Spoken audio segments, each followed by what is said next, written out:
Dixième histoire. Bonjour DMG. Je vais encore aujourd'hui raconter une histoire qui m'est arrivée. Alors, merci de liker l'audio. Veuillez partager en plus grand nombre. Cette histoire se passe à Libreville. Donc, quand j'habitais à Libreville. Donc, un jour, je travaillais du côté de d'Ovendo. Et, euh, et souvent, donc, comme j'avais des soucis avec la petite sœur de ma mère, donc tout le temps, il y avait toujours un problème. Depuis que je suis petite, tout le temps, on s'est tripé. Donc un jour maintenant, ce qui se passe, c'est que comme elle était dans des réunions politiques, elle était vraiment à fond dedans, c'est comme ça que mon mari m'offre une voiture. Et dès que j'ai eu cette voiture, donc bien avant que mon mari m'offre une nouvelle voiture, j'avais d'abord une voiture où tout le temps je faisais des accidents inexpliqués, la voiture s'arrêtait. Donc mon mari me dit, d'abord mon patron me dit que bon voilà, dans ces cas, il faut changer de voiture, on va t'affecter ailleurs, on va te subventionner une voiture. Donc j'en parle avec mon mari qui me dit, bon écoute, le mieux c'est que moi je t'achète une voiture, comme ça tu ne seras pas tributaire de ton entreprise. Et donc, mon mari m'offre la voiture. Donc, moi, je dis rien à personne dans la famille parce que c'était déjà risqué et je faisais très, très attention à tout ce que je faisais. Et ma tante, là, elle est au courant par ma mère que j'ai une nouvelle voiture. Donc, elle me dit, ben, tiens, on va aller célébrer ta voiture. Bien gentille avec moi. Donc, du coup, elle m'invite avec ses copines pour aller fêter la voiture. Et elle me dit qu'elle avait aussi une réunion avec son parti. Donc nous voilà. Déjà, j'étais réticente. J'en parle à ma mère. Ma mère me dit, ben, toi, tu fais toujours des histoires pour tout et pour rien. Tu vois comment elle est gentille avec toi. Ben, si elle t'invite, vas-y. Donc, moi, je prends quand même mes précautions avant de partir. J'ai prié. J'ai passé mon temps à prier, prier, prier. Et je me suis rendue au rendez-vous. Donc, il y avait du monde, il y avait une foule et tout. Et c'est comme ça, elle vient me présenter un ministre. À l'époque, c'était le ministre le plus... Les Gabonais doivent le connaître, il était le plus moche des ministres. Mais franchement, c'était même pas... Je sais pas. Et elle me présente ce ministre-là. Je dis, ben voilà, je te présente ma fille, là, que je t'ai toujours parlé de ma fille, qui a fait des études en Europe et tout ça, là. Ah oui, c'est toi. Et puis lui, avec son accent bizarre. Ah oui, c'est toi qui es mariée à un blanc, et nanana, nanana. Et puis bon, moi, je suis polie, mais distante. Et, euh, et maintenant, on dit, mais tiens, regarde, tu vois un peu, toi, tu préfères vivre avec ton homme-là, et tu vois celui-là, il a beaucoup d'argent, il donne beaucoup d'argent aux femmes, pourquoi tu viens pas, tu rentres pas dans le parti, tu vas avoir un poste, et tout ça là. Et moi, je lui dis, moi, je suis bien là où je suis, même si je suis dans une société privée, je préfère être dans une société privée que d'être dans vos groupes. Donc ce jour-là, avec ses copines, elles ont bu du champagne. Et moi, comme je bois pas du tout, donc moi, j'étais en train de prendre de la sucrerie. Et donc, finissent de faire leur tapage. C'est comme ça qu'elle me demande de déposer dans un autre quartier. Vous avez encore rendez-vous. Donc, on est dans la voiture. Chose bizarre, ma tante s'installe derrière la voiture. Elle dit, ah, mais je vais jouer les ambassadrices et toi, tu vas être mon chauffeur. Et c'est l'une de ses copines dit, ah, moi, je m'assois devant avec elle. Donc, ça s'assied devant et puis ça murmurait derrière. Et moi, bon, je faisais pas trop attention à la conversation. Et là, j'ai mon oreille qui se met vraiment à siffloter, le genre, mais vraiment, j'ai comme un sifflement sourd et puis mon oreille s'ouvre vraiment. Et là, j'entends distinctement, parce qu'elle chuchotait un peu derrière, elle parlait, mais elle chuchotait. Et moi, j'ai entendu distinctement ce qu'elle disait derrière. Oh, c'est quand que tu la mets dans le groupe, tu as vu comment son étoile brille et tout, depuis le temps. Et puis elle a dit ça aux autres, mais oui, mais il faut attendre parce que c'est compliqué, son truc est vraiment compliqué. J'ai beau essayer, j'arrive pas. Oui, mais bon, ça, tu vois, pour ton avancement, on a déjà donné nos noms à la liste, donc il reste ton nom, de donner ton nom et tout.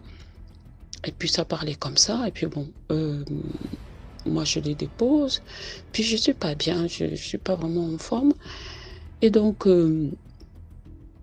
je les dépose, je repars voir ma mère, et puis j'en parle un peu à ma mère, j'ai dit mais toi tu m'as dit d'aller, qu'elle avait changé, mais j'ai l'impression que vraiment ça ne marche pas, son repenti. On dirait qu'elle est toujours trempée dans des choses bizarres. Là, elle me dit, oh, mais toi aussi, calme-toi. Bon, dans ces cas, est-ce qu'il s'est passé quelque chose de particulier? J'ai dit non, à part qu'elle m'a présenté à un ministre, mais bon, sans plus. Bon, je rentre chez moi. Donc, je suis chez moi, je commence à faire des rêves étranges. Je voyais un groupe de personnes qui étaient en cercle habillés de rouge et noir. Et puis, on m'appelait de rentrer dans le cercle et moi, je refusais. Je refusais. À chaque fois, je disais non, non, non, j'ai pas envie de rentrer dans vos trucs là. J'ai pas envie de rentrer dans vos trucs. Donc, il se passe quelque temps. Puis un jour, on m'appelle pour me dire que mon oncle était mort. Mon oncle était vraiment bien placé. Il était mort. Bon, il était mort, il était malade. Donc moi, j'arrive au quartier. Il y avait du monde, donc je me garais un peu plus loin. Et je descends, je vais à pied jusqu'au lieu comment dire, où il y avait le mort. Mon oncle n'était pas encore sorti de la morgue. Et donc, il y avait toute la réunion de famille. Tout le monde était là. Il y avait le deuil. Tout le monde était là. Donc, on parlait. On n'arrêtait pas de... Bon, voilà. Et moi, comme dans ma famille, j'ai toujours été le genre silencieuse à observer. Et au bout d'un moment, je voulais, là où j'étais partie m'asseoir, à côté comme il avait deux femmes, à côté des veuves, et je voulais partir de là, mais j'arrivais pas parce que j'étais un peu bloquée de part et d'autre. Et donc, j'ai vu ma cousine passer. J'ai dit à ma cousine, tiens, prends-moi les clés de la voiture. J'ai oublié, je crois que j'avais une bouteille d'eau. J'ai dit, mais j'ai oublié ma bouteille d'eau dans la voiture. Est-ce que tu peux aller me la chercher? Elle me dit, mais bien sûr, il n'y a pas de souci. Donc, elle prend les clés, je lui jette les clés de la voiture, elle part, elle revient. Donc je passe avec ma bouteille sous le bras, je passe beaucoup de temps et puis je regarde l'heure, je dis bon, il faut que je rentre chez moi, je reviendrai le lendemain. Donc j'arrive, je monte dans ma voiture, la voiture n'est pas bien fermée, j'ai dit ah, ma cousine n'a pas bien fermé la voiture. Qu'est-ce qui se passe et tout, je regarde, j'ouvre la boîte à gants et puis je me rends compte que dans ma boîte à gants, j'avais mon portefeuille avec mon passeport, j'avais de l'argent dedans, j'avais mes papiers, ma carte d'identité, tout avait disparu. Je fouille partout, je dis mais c'est sérieux, qu'est-ce qui se passe? Donc je cherche, je trouve pas. Bon, je m'inquiète pas, je me dis bon écoute, t'as sûrement oublié, tu l'as laissé au bureau ou un truc comme ça. Donc je rentre à la maison, je me couche, j'arrive pas à dormir. J'entends du bruit, j'entends comme si on appelait mon nom. Et plus je dormais, plus j'entendais qu'on appelait mon nom. J'ouvre les yeux, je regarde autour de moi, je commence à étouffer, je suis pas bien. Je tourne en rond, je tourne en rond. Et dans la nuit, je me mets à genoux, je commence à prier. Je prie, je prie, je prie, je prie, je prie. La nuit est bien avancée, vers les coups de 3 heures du matin. Je commence à vouloir m'endormir. Et là, je sens vraiment des présences dans ma chambre. Donc, je me réveille en sursaut. Je reprends la prière, Et jusqu'au petit matin, je suis pas bien. Et bon, je me douche pour aller travailler. Et là, direction au Vendo. Et avant d'arriver à Iaï, il y avait, à l'époque, il y avait une station à droite. Donc, j'arrive à la hauteur de la station. Et là, il y a quelque chose qui me dit de ralentir. J'entends ralenti. Donc, je freine et je vois un camion citerne qui sort de nulle part. Je ne savais même pas où sortait ce camion citerne. qui s'engage sur la route et le camion citerne s'engage, mais c'est comme si il traversait la route alors qu'on était en double voie. Et moi, je freine. Quand je freine, ma voiture fait un tête à queue et je me retrouve, mais vraiment sur le au moment où je freine, ma voiture part en biais et plaque accident, je me retrouve la voiture couchée sur le bas-côté. Et là, il y a j'ai entendu crier, les gens criaient, j'étais assommée, je sors de la voiture, j'ai mal au cou, et puis il y a quelqu'un qui, en fait, quand je sors de la voiture, c'est pas moi qui sors de la voiture, il y a quelqu'un qui me sort de la voiture, qui me tire, qui m'extirpe de la voiture. Et là, j'ai très très mal au cou et j'entendais quasiment rien, j'entendais du bruit, mais c'était un bruit de fond. Et j'entendais quelqu'un, monsieur, qui me disait, t'as de la chance, t'as de la chance, t'as de la chance. Et à chaque fois que j'arrivais, j'avais des accidents comme ça, tout le monde me disait, mais Dieu avec toi, Dieu avec toi. Et le monsieur me dit, tu pries, ma soeur, tu pries, gloire à Dieu, mais vraiment, quand nous, on a vu l'accident, en fait, c'est comme si ce monsieur, on l'avait envoyé pour te tuer, ma soeur. Donc, en fait, je fais comme si je sortais de nulle part, j'ouvre les yeux, je me touche partout et je me rends compte que j'avais aucune blessure, rien. Et le monsieur me dit, il faut quand même aller à l'hôpital pour aller voir si vous n'avez pas eu un choc crânien ou un truc comme ça. Donc, on redresse ma voiture, donc la portière est pliée.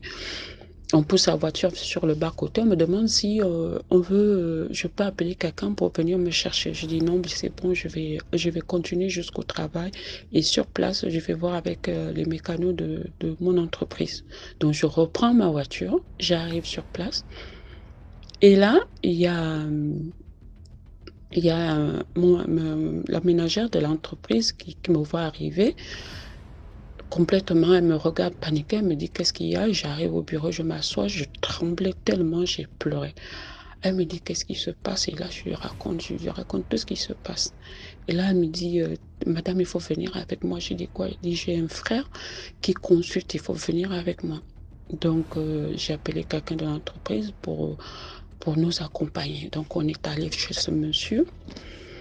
Le monsieur me dit, donne-moi me dit, tu étais à une cérémonie hier soir. J'ai dit, oui, oui. Il me dit, donne-moi le nom des personnes qui étaient. J'ai dit, bah alors là, c'était il y avait du monde, je peux pas dire avec qui. Il dit, non, les membres de ta famille. Je dis, mais bon, je sais pas. Donc, je commence à faire la liste. Je lui donne la liste. Et puis, il me dit, il allume une bougie. Après, il me dit, si je te dis le nom de la personne qui t'a fait ça, tu vas pleurer. Parce que c'est une personne insoupçonnable. J'ai dit, mais bon, je dis, ben, je sais pas, dis-moi le nom. Donc, il me montre. C'était ma cousine, pas celle que j'avais remis les clés, une autre.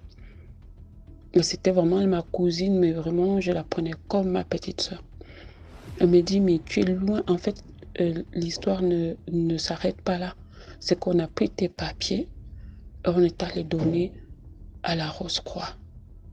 Me dit, tu fais pas des rêves bizarres? Je dis, si, je fais des rêves bizarres et tout. Elle me dit, non, ton nom est déjà inscrit à la Rose-Croix. En fait, c'est toi la prochaine personne qu'on doit manger. C'est toi qu'on a donné le nom sur une liste et tu es la personne qu'on doit manger. Donc, si tu as encore envie aujourd'hui, c'est que tu dois être très, très blindé et tout. Je dis, oui, je prie beaucoup. Il me dit, ben, continue à prier, mais moi, je te suggère vraiment de te blinder encore plus. Parce que là, ça va pas le faire. Tu es vraiment, c'est pas une seule personne, mais ils sont nombreux. Et tu vas avoir fait très, très attention à toi. J'ai dit, ok, c'est bon. Donc, je rentre à la maison en taxi. Je viens récupérer quelques affaires chez moi. Je fais direct chez ma mère. Je vais tout raconter à ma mère. Ma mère me dit, mais attends, ça va pas s'arrêter là, il faut faire quelque chose. Donc, j'arrivais même plus à dormir. Et à chaque fois, je marchais, je tombais. Ma mère me soutenait, j'essaie de marcher comme ça, je tombe. Donc, ma mère et moi, on est partis dans l'église de son cousin. On a commencé à faire prier. Donc, je reviens à la maison, on me dit, c'est bon, tu fais le jeûne et prière, tu continues. Nous, on continue. Si tu vois, maintenant, tu ne touches à aucune voiture. Si c'est là qu'on a mis ton nom pour que tu aies un accident, Donc, il faut à partir de là, il faut maintenant que tu te trouves un taxi qui peut venir te prendre chaque matin pour t'amener au boulot. Donc, me voici tous les jours avec un taximan. Et le taximan, c'était un frère togolais avec qui on avait grandi. Donc, j'en parle avec mon frère togolais. Il me dit, ah, mais ça, c'est un petit problème, ça. Chez nous, on sait comment il faut faire ça. Il faut que tu viennes avec moi au pays. Je dis, non, moi, je ne peux pas venir avec toi au pays. Je vais continuer les prières. Donc, j'ai continué les prières. Et c'est comme ça qu'on m'a dit, non, il faut déménager. Donc, j'ai déménagé. Je suis allée habiter dans un autre quartier. Donc, je suis allée habiter dans un autre quartier. Et en continuant les prières. Et au fur et à mesure que je priais, je me rendais compte que j'arrivais quand même à dormir comme il faut. Et donc, quelques temps après, en fait, pendant ce temps-là, ma tante ni vue ni connue. On ne la voyait nulle part. On ne savait même pas où elle était. Ma cousine non plus. On ne savait même pas où c'était. Je l'ai rencontrée, je l'ai croisée même plus. Et quelques temps après, j'apprends que c'est ma mère qui vient me dire que mon cousin, l'un de mes cousins, était mort. Et de quelle façon? Mon cousin, il était avec un autre de mes cousins. Le gars, il était monté dans la voiture. La voiture a démarré, il était assis à l'haillon arrière et il est tombé comme ça. Et il est mort sur le coup. Donc c'est après qu'on est venu me dire qu'à défaut de m'avoir, comme on n'arrivait pas à m'avoir et la personne était trop pressée, il fallait absolument trouver quelqu'un. Et donc du coup, c'est mon cousin qu'on a pris à ma place. Et moi, je me sentais vraiment fautive, mais je me suis dit gloire à Dieu. Donc, c'est une partie vraiment de l'histoire parce que je ne veux pas m'attarder, parce que cette histoire ne s'est pas arrêtée là. Ça, il y a d'autres choses qui sont arrivées derrière, mais donc je raconte aujourd'hui la première partie. Mais je dis c'est vraiment que nous devons faire attention et que la vie de prière est une bonne chose parce que si je n'étais pas dans la vie de prière, qu'est-ce qui se serait passé ce jour-là où ce camion-là m'a coupé la route parce que c'était des camions citernes là. Donc je me serais encastrée là-dedans et je ne serais plus de ce monde. Et je rends gloire à Dieu parce que cette personne m'a cherché longtemps, pendant des années, pour pouvoir avoir un siège comment dire, avoir un grade dans leur truc, mais n'a jamais réussi à m'avoir. Parce que j'étais dans la vie, j'étais d'abord protégée et ensuite j'étais dans la vie de prière. Donc je vous exhorte vraiment à continuer à prier. Quand vous sortez de chez vous, priez. Quand vous rentrez à la maison, priez. À n'importe quel moment de la journée, si vous sentez qu'il y a quelque chose qui vous trouble, priez aussi. Que Dieu vous bénisse. Merci. Voilà, c'était tout pour aujourd'hui. J'espère que vous avez aimé la vidéo. Connectez-vous sur la deuxième chaîne YouTube à 15h00 pour une nouvelle histoire. Merci. Portez-vous bien. Passez une très bonne soirée. Voilà. Ciao. À demain à 12h pour une nouvelle vidéo de 10 histoires mystiques.